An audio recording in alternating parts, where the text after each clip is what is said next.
Hello everyone, welcome to ncrt.com।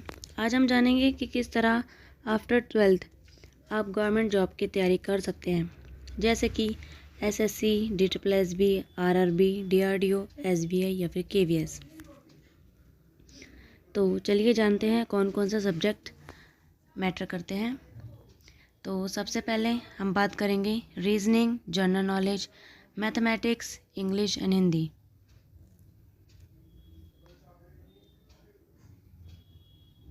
Hindi एक ऐसा subject है जो कि सभी एग्ज़ाम्स में नहीं आता है, बट कुछ एग्ज़ाम्स में हिंदी देखने को मिलती है, जैसे कि SSC GD, SSC steno, SSC JST।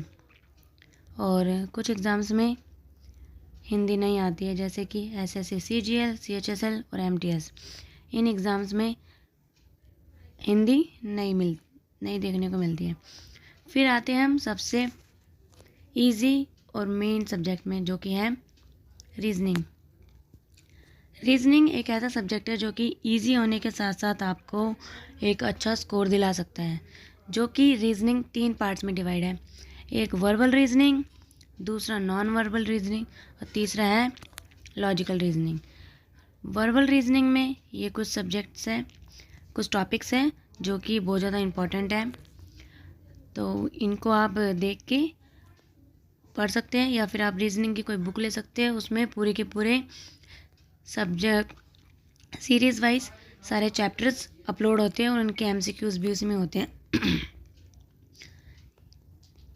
फिर आते हैं नॉन वर्बल रीजनिंग में, ठीक है, जिनके टॉपिक्स ये है, जैसे figure series, image, water image, paper folding, cutting, patterns and completion, जो कि बहुत ज़्यादा इजी टॉपिक है और स्कोरिंग है काफ़ी। फिर आता है लॉजिकल रीजनिंग। अब हम बात करेंगे कुछ टॉपिक्स ऐसे होते हैं जो कि एडवांस रीजनिंग में आते हैं, जैसे कि coding, decoding, blood relation, direction, ranking, series, alphabet, non verbal and puzzle. ये कुछ ऐसे टॉपिक्स हैं जिनसे क्वेश्चंस 2 या 4 क्वेश्चन हर एग्ज़ाम में देखने को मिलते हैं, और अभी इन्हीं टॉपिक से क्वेश्चंस आ रहे हैं एग्ज़ाम में। फिर हम बात करेंगे जीके की। सबसे पहले जीके पढ़ने के लिए आप स्टार्ट कीजिए 6 से लेकर 8 क्लास तक की SST की बुक्स, जैसे कि हिस्ट्री, पॉलिटी और ज्योग्राफी। जब आप 6 से लेकर 8 क्लास तक की SST की बुक्स पूरी पढ़ लेते हैं तो आपका एक बेस बन जाता है, जो कि आपको जीके को समझने में हेल्प करता है। उसके बाद आप 6 से लेकर 8 क्लास तक की SST पढ़ने के बाद आप जाइए 9 से लेकर 12 तक की history, economics, political science and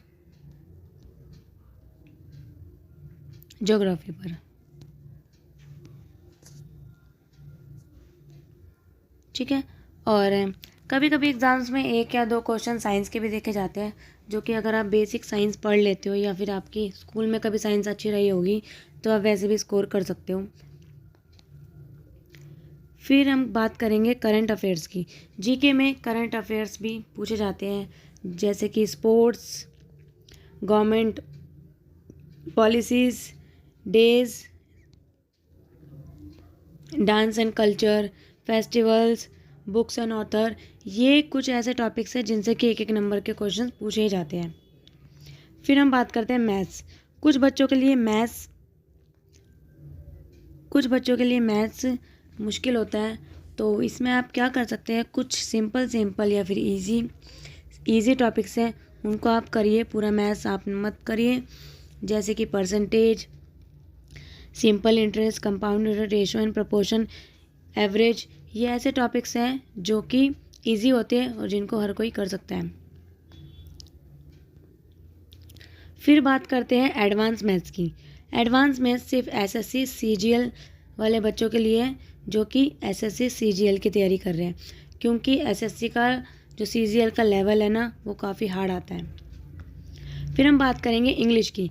English के लिए आप ग्रामर के लिए कोई भी बुक खरीद सकते हैं। आप चाहे तो प्राइवेट स्कूल के कुछ बच्चों की ग्रामर की बुक्स भी, अगर आप उससे ग्रामर कंप्लीट करते हो तो भी आपकी इंग्लिश की तैयारी अच्छे से हो जाएगी। फिर बात करेंगे वोकेबलरी की। वोकेबलरी के लिए आप synonym, antonym, one word substitute, idioms, phrases, spelling correction, words and meaning, ये ऐसे टॉपिक्स हैं जो कि आपको इंग्लिश में आराम से 15 नंबर, 20 में से 15 नंबर तो आराम से दिलाएंगे। फिर आता है कॉम्प्रिहेंशन। कॉम्प्रिहेंशन में देखो सिनोनिम्स और एंटोनिम्स भी पूछे जाते हैं, स्पेलिंग्स भी पूछी जाती है, वर्ड मीनिंग्स भी आती हैं। तो जो आपका सेकंड टॉपिक है वोकेबलरीज का, वो ज़्यादा इंपॉर्टेंट है, ठीक है, तो उस पर आपको अच्छे से ध्यान देना है। और कॉम्प्रिहेंशन के बारे में तो सभी जानते हैं, स्कूल्स में भी कॉम्प्रिहेंशंस आते थे। फिर हम बात करेंगे हिंदी की। हिंदी में व्याकरण में भी आप कोई भी बुक खरीद सकते हैं, उसमें आप व्याकरण के कुछ जो रूल्स हैं, जो नियम है, वो आप पढ़िए। फिर हम बात करेंगे शब्द ज्ञान की। शब्द ज्ञान के लिए आप पर्यायवाची, विलोम शब्द, अनेक शब्द के लिए एक शब्द, तत्सम, तद्भव, शब्द निर्माण, समानार्थक शब्द। ये जो सेकंड टॉपिक है ना, जो ये नीचे सब पॉइंट्स दिए हुए हैं, ये सेकंड पॉइंट ज़्यादा इंपॉर्टेंट है हिंदी और इंग्लिश दोनों में ही, क्योंकि 20 में से 15 मार्क्स तो इन्हीं में से ही पूछा जाता है। फिर हम बात करेंगे अपठित गद्यांश की। हिंदी और इंग्लिश में कॉम्प्रिहेंशन और अपठित गद्यांश 5-5 मार्क्स के आते हैं, जो कि 10th और 12th क्लास में सबने पढ़े होते हैं और ईजिली हर बच्चा कर लेता है। तो आज का टॉपिक हमारा ख़त्म होता है और आशा करती हूँ कि आपको वीडियो पसंद आई होगी। और thanks for watching, like and subscribe.